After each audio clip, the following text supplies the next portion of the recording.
I thought she was being kind. That was the part that stayed with me longest. Not the anger, not the humiliation of it, but the fact that I had genuinely believed she was on my side. I was 68 years old and I had lived in my house on Sycamore's Crescent for 31 years. My husband, Leonard, had built the deck himself, board by board, the summer our son was finishing high school. The kitchen still had the same pale yellow walls I'd chosen in 1994 because Leonard said it made the mornings feel warmer. It did. It still does. Leonard passed in the spring, 3 years before any of this happened. Pancreatic cancer, 11 weeks from diagnosis to the end. People say things like, "At least it was quick," and I understand what they mean, but quick is not the same as gentle. Quick is its own kind of brutality. The months after were a fog. I'm not embarrassed to say that.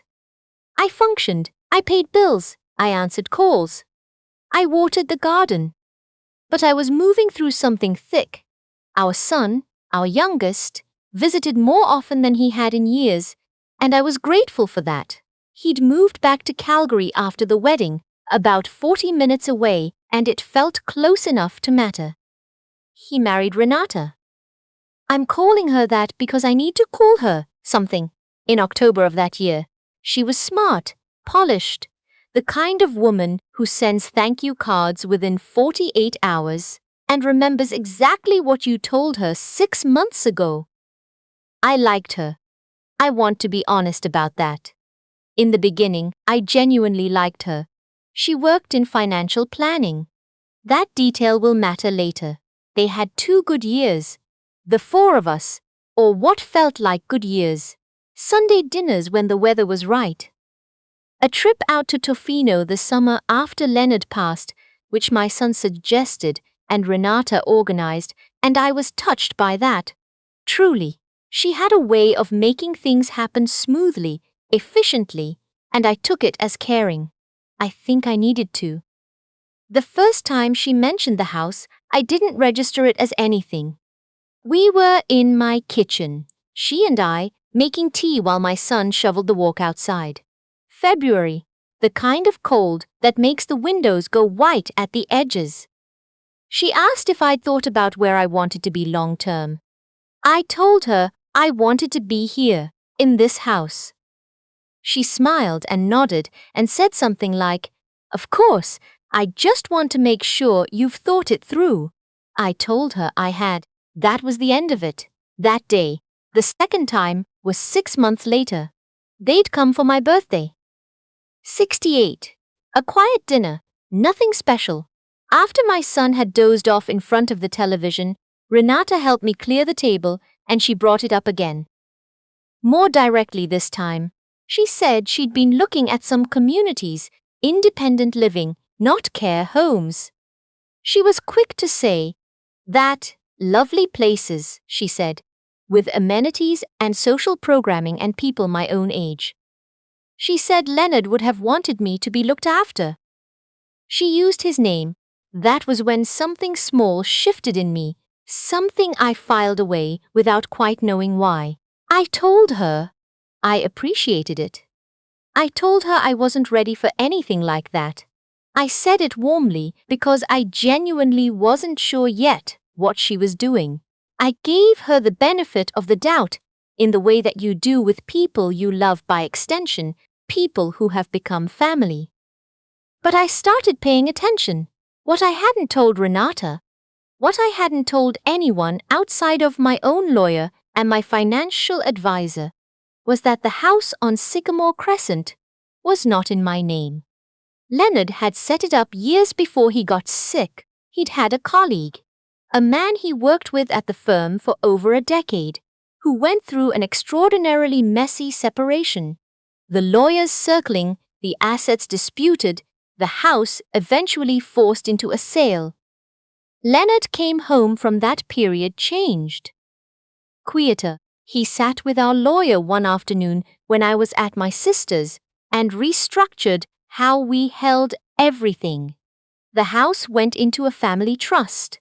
our brokerage accounts, the rental property in Red Deer we'd held since the 90s, all of it organized, documented, protected. He told me about it that same evening. He walked me through every detail, sitting at this same kitchen table, and then he folded the documents back into the folder and said, "You never have to worry about this." I didn't. Not for a long time.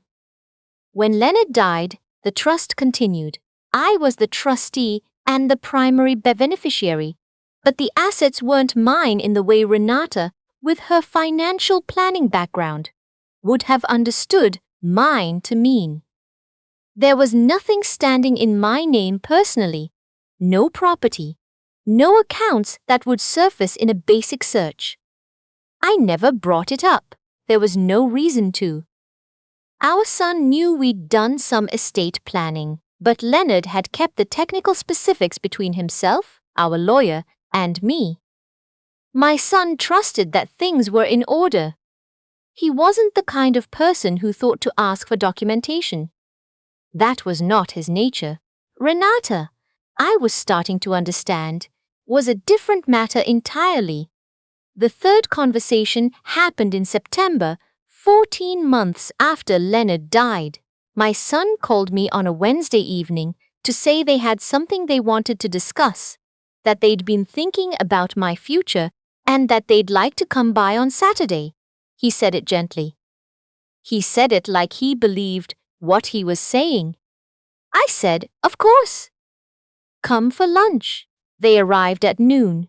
Renata was dressed professionally, which I noticed and quietly set aside. My son hugged me at the door and asked if I'd had breakfast, which was such a sweet and ordinary question that it made what came next feel even stranger by comparison.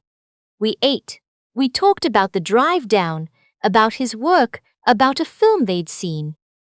I made soup from scratch the way I always do in September. Then Renata set down her spoon and said she had something she wanted to share with me, and she reached into her bag and produced a folder. I looked at the folder. I looked at my son. He was looking at the table. She laid out what she called a plan.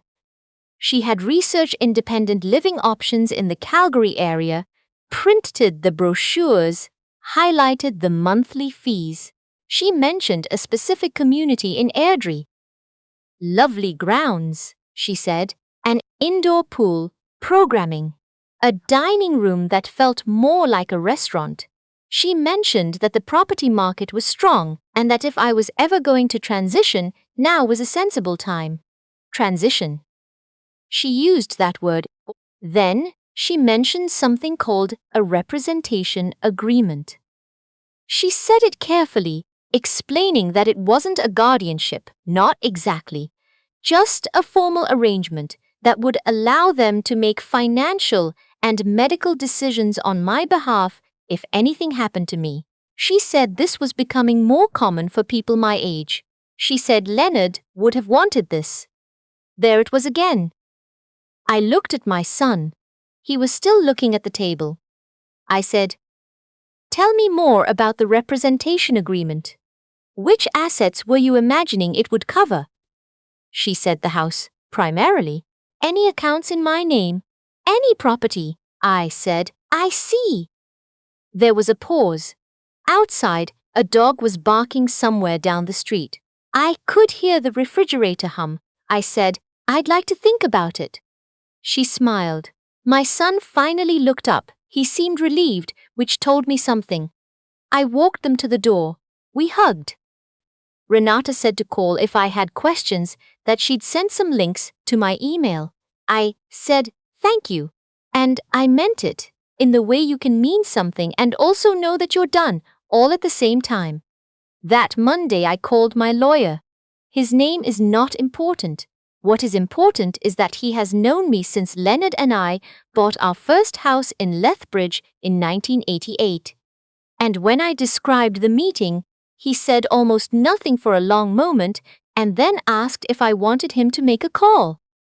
I said not yet. I said I wanted to understand exactly where things stood, all of it. and I wanted everything current. He walked me through it. The trust documents, the beneficiary designations, what was titled in what name. When we were finished, I sat in my car in the parking lot and let out a long breath. Leonard had been extraordinarily thorough. There was nothing, not the house, not the investment accounts, not the rental property.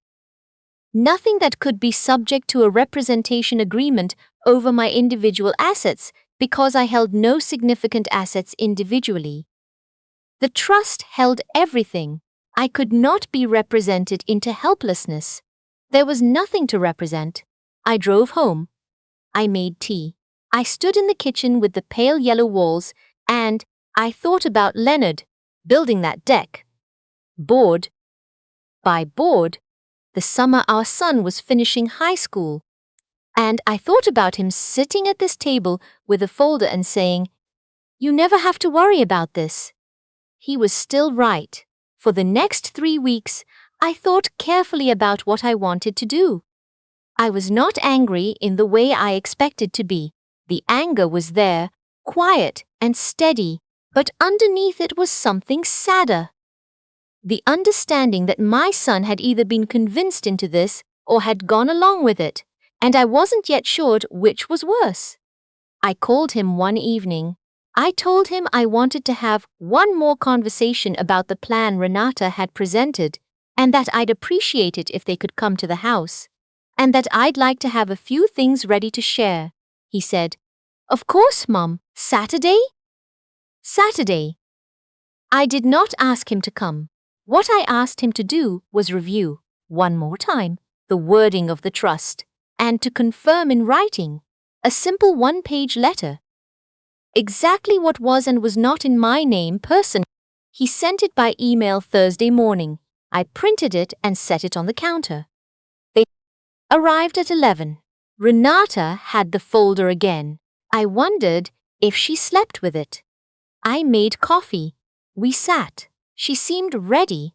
She had a way of sitting that was always ready, a kind of professional posture that I recognize now as preparation, as having decided in advance how a room would go. She opened by saying she was glad I'd had time to think, that this was clearly a lot to process, that she wanted me to know their only intention was to make sure I was protected. I let her finish. Then I said, "I want to show you something." I got up and retrieved the letter from the cutter and set it in front of them. My son reached for it first. He read it. His expression changed. I said, "As you can see, there is nothing in my personal name that would fall under a representation agreement. The house is held in trust. The investment accounts are held in trust. The rental property in Red Deer is held in trust. There is nothing here to manage on my behalf, because there is nothing here that is legally mine in that sense." Renata looked at the letter. She was very still. I said, "Leonard set this up years ago. He was careful, he was thorough, and I have never had any reason to disclose it to anyone." I paused. "I still don't." My son set the letter down. His face was something I won't try to fully describe. There was shame in it, I think, and something that might have been relief, as if he had suspected there was a trap and was only now understanding who had been standing in it. Renata said, "We were only trying to help." I said, "I know you believe that." She said, "There are real concerns. You're alone, I said, "I am 68 years old. I own my mornings. I shoveled my own walk last February. I have a lawyer, a financial advisor, a doctor I've seen for 20 years, and a sister who calls me every Sunday. I am not a problem to be managed." She closed the folder. My son said, "Mom." I said, "I love you. I'm not angry with you. But I need you to understand something." I looked at him steadily. "This house is not available. It was never going to be available. And the reason I never told you the details is that they were not yours to have." He nodded. Slowly, like something was settling. We finished the coffee. They left before noon. Renata said goodbye at the door, politely, and I could see her recalculating. I did not mind. Let her recalculate on her own time. My son turned back at the car. He looked at me for a moment, standing in the doorway of the yellow-walled house his father had kept, and I saw something move across his face that I recognized as grief. Not for anything that had happened today, but for his father maybe, or for the version of events he'd been told to expect. He raised his hand. I raised mine. The thing about silence is that people assume it means you don't know. They see an older woman alone in a house and they project absence, gaps, vulnerability, a space where competence used to be.